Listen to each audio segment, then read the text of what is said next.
Je vous propose d'écouter Agnès Pannier-Runacher, qui est ministre de la Transition écologique. Elle était invitée hier du grand rendez-vous sur CNews et Europe 1. Je vous rappelle que la liste de ce qui s'est passé ces derniers jours est effroyable. Le week-end dernier à Rennes, un enfant de 5 ans, touché par 2 balles dans la tête. Dans la nuit de jeudi à vendredi, la fusillade à Poitiers, un adolescent de 15 ans qui est tué. Nicolas, le rugbyman, 22 ans, originaire de Romans-sur-Isère, tué d'une balle dans la tête devant une discothèque. La hausse des homicides en France, c'est plus 4% l'année dernière, c'est plus 11% de tentatives de meurtre depuis le début de l'année dans le pays.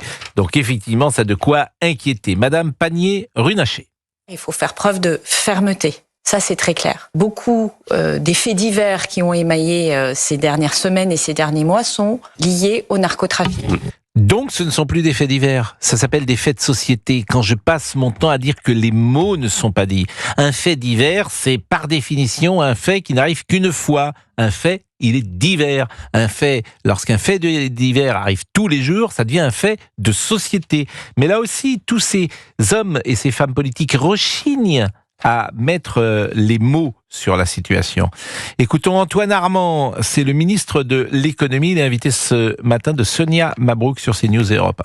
Je suis élu d'une ville qui est Annecy et je constate que, y compris dans des villes où il y avait hier pas d'immenses difficultés de sécurité, de trafic de drogue, ça augmente. Il faut le voir et il faut, vous savez, la phrase de Clémenceau, il faut dire ce que l'on voit d'abord pour ensuite agir correctement. Il faut dire ce que l'on voit. Je suis pas sûr que c'est Clémenceau qui dise ça. Je pense que c'est plutôt Peggy, mais peu importe. Et puis Elisabeth Borne, qui est ancienne première ministre. Alors écoutez ce qu'elle disait en novembre 2023, parce qu'on a l'impression d'entendre toujours le même disque rayé. Nous serons intraitables, ma main ne tremblera pas, etc. Il se passe jamais rien. Je veux le dire aux parents de Thomas, le dire à tous les Français. Avec mon gouvernement, nous serons intraitables. Il nous faut de nouvelles réponses. Nous devons tout faire pour qu'un tel drame ne se reproduise pas. Nous serons intraitables. Non, parce que il y a des solutions. On peut les dire, ces solutions. Par exemple, quelqu'un qui chez lui a une Kalachnikov ou une arme, il pourrait exister une sanction qui soit à ce point dissuasive que, croyez-moi, la Kalachnikov, peut-être il ne la garderait pas chez lui. Alexandre Vincendet, il est maire Horizon de Rieux-la-Pape après des bus incendiés. Écoutez-le.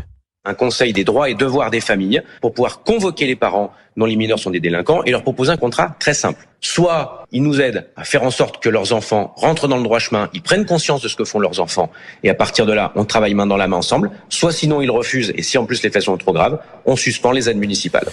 Mais j'entends tout ça, mais j'ai l'impression parfois il n'y a même pas de parents précisément. Il y a une mère qui travaille, qui est toute seule, c'est compliqué pour elle, elle a plusieurs enfants. Je suis pas sûr que ce soit là aussi la bonne solution. Carl Olive, député Ensemble pour la République, donc macroniste, hier il était sur Radio J. Lui, il pense qu'il faut faire entrer l'armée. L'armée, quand elle débarque dans des quartiers, c'est pas pour faire de la figuration. Donc l'armée contre les trafiquants de drogue, on est bien d'accord. Bien sûr. L'armée contre les trafiquants de drogue. Pourquoi on n'essaierait pas ? Oui, pourquoi ? Mais parce que l'armée n'est a priori pas faite pour cela non plus. C'est pas l'armée et le maintien de l'ordre, ce n'est pas exactement la fonction de l'armée. Alexis Corbière était sur TF1, il est député de la France Insoumise, comme vous le savez. Que dit-il de la dépénalisation du cannabis ? On peut réfléchir, c'est mon cas, à une dépénalisation, je parle bien du cannabis, pour avoir des politiques publiques plus efficaces, des produits effectivement qui sont plus efficaces et moins dangereux. Ça c'est une chose. Là on parle souvent après de trafic cocaïne, héroïne qui rentrent sur le marché avec d'autres moyens, avec des armes qui vont avec. Ces deux sujets me semble-t-il un peu différents. Et puis on fait un tour d'horizon des prises de position des uns et des autres ces dernières heures. On va écouter Raphaël Glucksmann.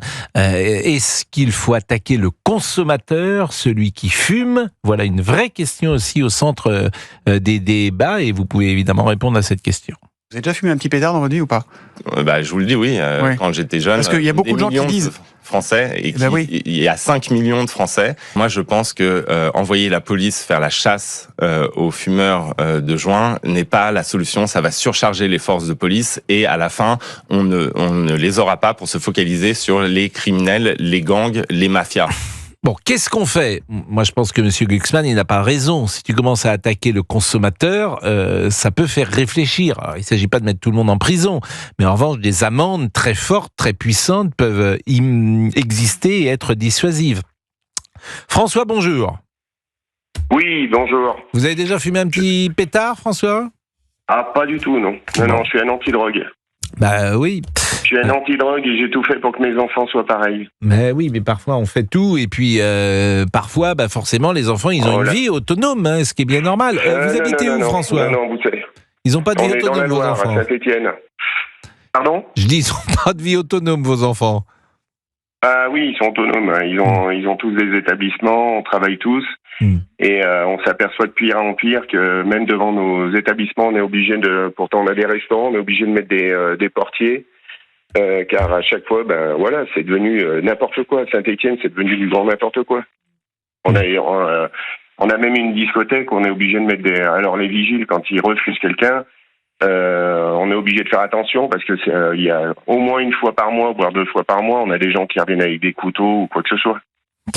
Bon, à l'entrée. Vous, c'est-à-dire que vous êtes gérant de boîte de nuit. On a une discothèque, on a d'autres établissements à Saint-Étienne et dans la Loire.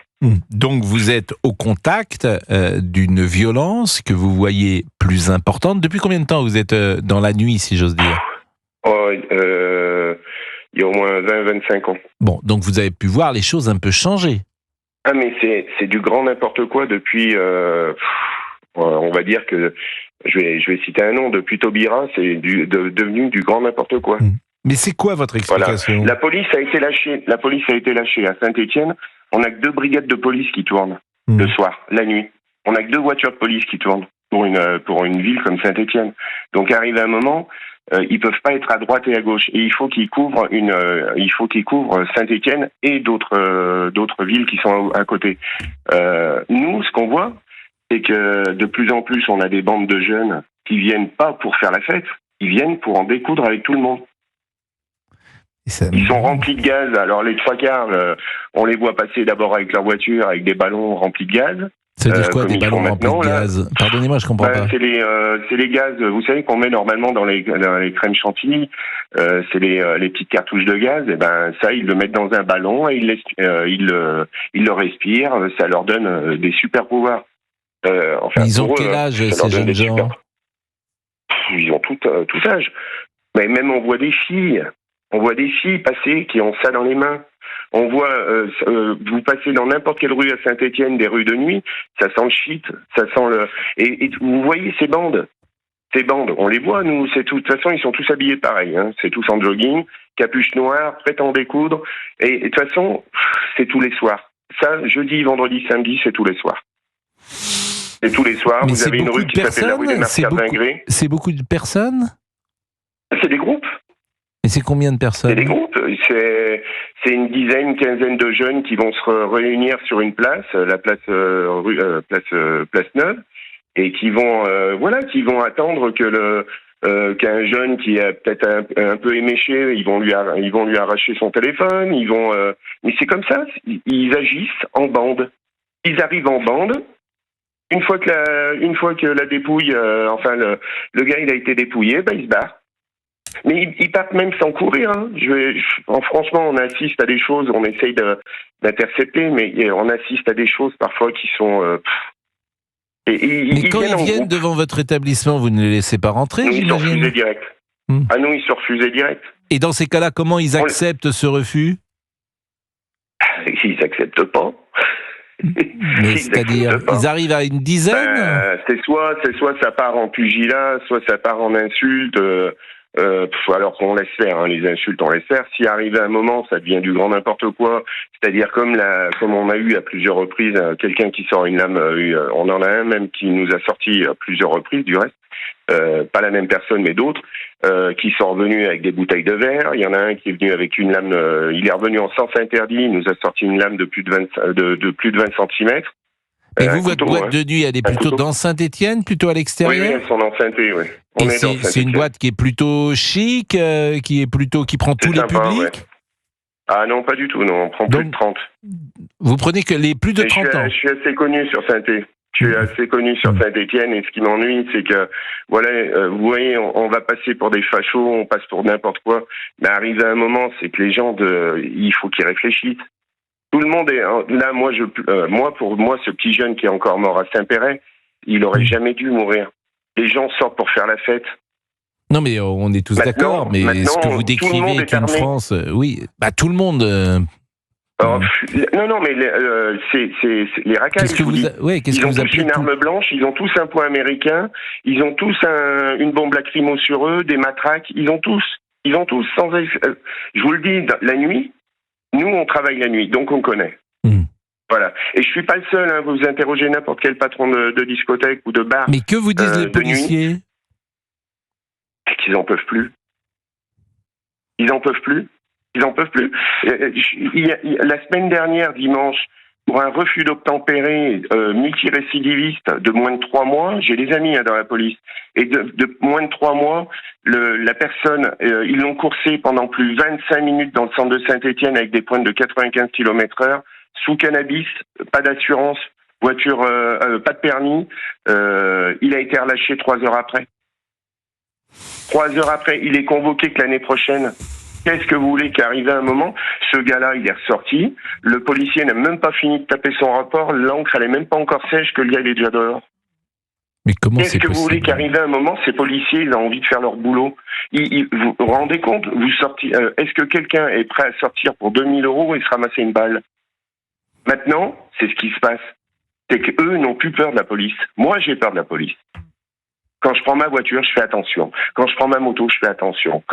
Je fais attention. Si je me fais arrêter, je dis bonjour monsieur l'agent, voilà, et il me demande mes papiers, je lui donne mes papiers. Si je suis en tort, j'accepte. C'est tout. C'est fini. Et même si je suis pas en tort, arrive à un moment, c'est eux, ils sont là, ils essayent de faire régner leur. Peut-être que j'aurais fait peut-être un grillé ou passer à l'orange, peut-être que je l'aurais pas vu, peut-être que je le prendrais mal, mais jamais je vais le prendre mal par rapport à la personne qui me contrôle. Ils sont là pour nous. Ils sont là pour nous. Non, mais je souscris à ce que vous dites, mais nous sommes, on est d'une génération comparable. J'ai 55 ans, monsieur. Oui, j'ai 55 ans. Nous avons un rapport au travail, à l'autorité, à la police. Qu'est-ce que vous voulez que je vous dise? Moi, je suis effrayé de ce que vous dites.